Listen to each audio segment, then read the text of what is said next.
আজও যখন আমার সেই দিনের কথা মনে পড়ে আমার রুহ একদম কেঁপে ওঠে। মনে হয় যে সেটা গতকালই ঘটেছে। আমি কখনোই সেই দিনের কথা ভুলতে পারবো না। আজ থেকে ঠিক 5 বছর আগে আমার ছেলের স্কুলে বার্ষিক অনুষ্ঠান ছিল। শিক্ষকরা কিছু স্টুডেন্টদের সেখানে থাকতে বলেছিল আর শিক্ষার্থীদের বলেছিল যে রাত 9টার পর তোমাদের বাবা মায়েরা এসে তোমাদের নিয়ে যাবে।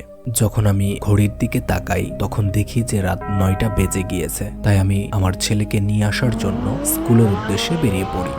সেদিন আবহাওয়া খুব একটা ভালো ছিল না, মোটামুটি ভালোই বাতাস হচ্ছিল আর ধীরে ধীরে একটু করে ঠান্ডাও বাড়ছিল।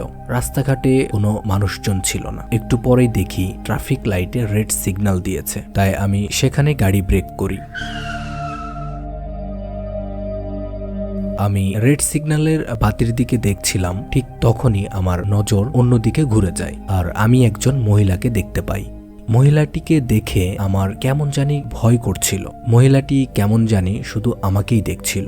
আর আশ্চর্যের ব্যাপার এই যে মহিলাটি একবারের জন্য তার চোখের পলক ফেলেনি। সে একটানা শুধুমাত্র আমাকেই দেখছিল আর না জানি হাত নেড়ে কেমন একটা ইশারা করছিল।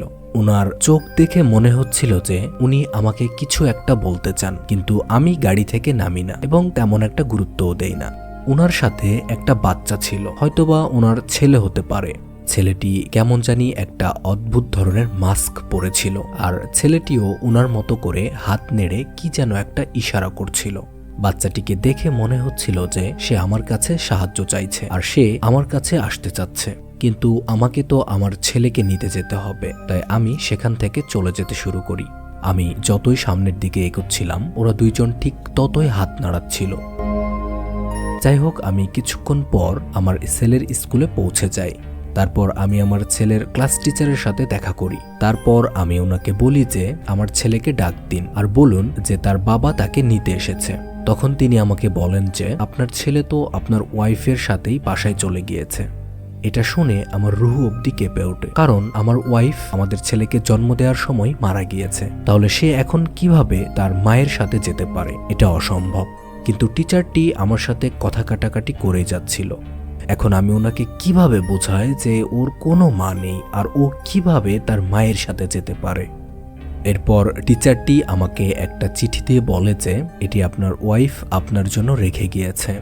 চিঠিটি পড়ার পর আমার পায়ের নিচ থেকে একদম মাটি সরে যায়।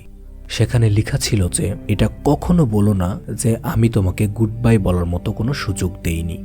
ইস, যদি আমি বাচ্চাটার জন্য দাঁড়িয়ে যেতাম, আমার ছেলের জন্য দাঁড়িয়ে যেতাম, যদি আমি তখন বাচ্চাটাকে সাহায্য করার জন্য এগিয়ে যেতাম, তাহলে আজ হয়তো আমার ছেলে আমার কাছে থাকতো, কারণ ওটা আমার ছেলে ছিল যাকে আমি হারিয়ে ফেলেছি।